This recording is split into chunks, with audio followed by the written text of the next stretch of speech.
한국 요리니들의 믿는 구석이라 하면 백종원 레시피가 있죠. 하지만 아무리 열심히 따라하려 해도 똥손의 한계인지 그 맛을 제대로 살리기는 어려운데요. 이제 편의점에서 이것만 사면 누구나 백종원처럼 맛을 낼 수 있다고 합니다. 최근 편의점이나 온라인 마켓에서 유행을 끌고 있는 음식이 있습니다. 손질된 식재료와 레시피가 담긴 식사용 쿠킹박스, 밀키트가 그 주인공이죠. 간편하면서도 직접 조리하는 즐거움도 느낄 수 있어 소비자들이 많이 찾고 있는데요. 특히 외식이 쉽지 않은 요즘, 식사 시간에도 색다른 기분을 내려는 사람들이 많아져 큰 인기를 끌고 있다고 합니다.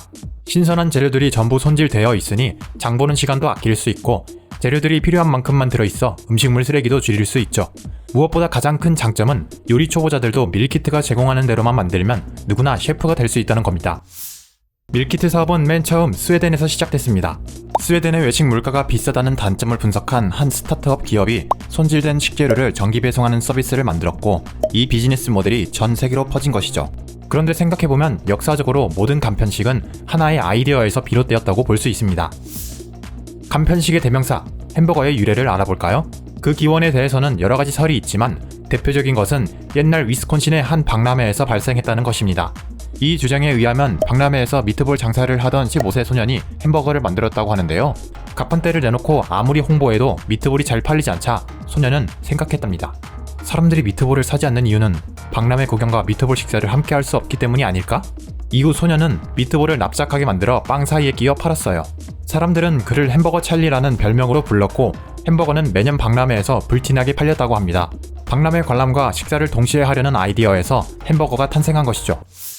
터키의 전통 음식 케밥 역시 비슷한 이유에서 널리 전파되었다고 합니다. 원래 터키 민족의 조상은 중앙아시아를 누비던 유목민이었는데요. 매일같이 이동하다 보니 식사 시간이 부족하기 일쑤였다죠. 그래서 이런 간편한 음식을 만들었다는 것, 혹은 케밥이 전쟁 식량에서 비롯되었다는 설도 있습니다. 이동하면서 쉽고 빠르게 먹을 수 있는 음식을 찾았고 이 때문에 고기를 얇게 잘라서 칼과 창에 끼워서 먹었다는 것이죠. 서브웨이 등 전문 브랜드까지 생길 정도로 널리 사랑받고 있는 샌드위치. 샌드위치의 이름이 샌드위치 백작의 이름에서 유래됐다는 것은 이제 상식과도 같습니다. 백작은 취미인 카드게임을 마음 편히 즐기면서 식사하기 위해 빵 사이에 고기와 채소 등을 넣어 먹었다고 합니다. 한국인이 사랑하는 라면은 또 어떤가요? 라면 자체의 유래는 중국에서 기원했다고 하지만 한국식 라면은 조금 특별한 역사를 갖고 있습니다.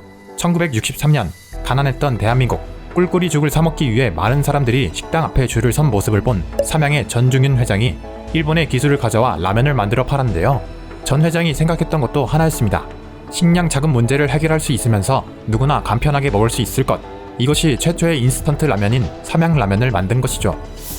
라면, 샌드위치, 케밥과 햄버거부터 최근 유행하고 있는 밀키트까지 조리법도 다양하고 지역도 다양하지만 한 가지 공통점이 있습니다. 바로 소중한 자원인 시간을 아끼려는 아이디어에서 출발했다는 거죠. 특히 밀키트는 먹는 시간을 절약하는 데서 더 나아가 장보기, 재료 손질 등 요리 시간까지 줄여줍니다. 덕분에 우리는 짧은 시간에 수준 있는 요리를 즐길 수 있게 됐습니다. 이렇게 아낀 시간들은 다른 생산적인 활동을 하는데 사용 가능합니다. 간편식이 우리의 생산성을 높이고 있는 셈이죠. 오늘 여러분이 이 영상에 소비한 4분은 어떠셨나요? 지식부엉이 간편식처럼 편리하지만 맛있는 정보를 전달하도록 계속 노력하겠습니다. 오늘 영상이 유익하셨으면 구독, 좋아요, 알림 설정 부탁드릴게요. 그럼 다음에 또 부엉!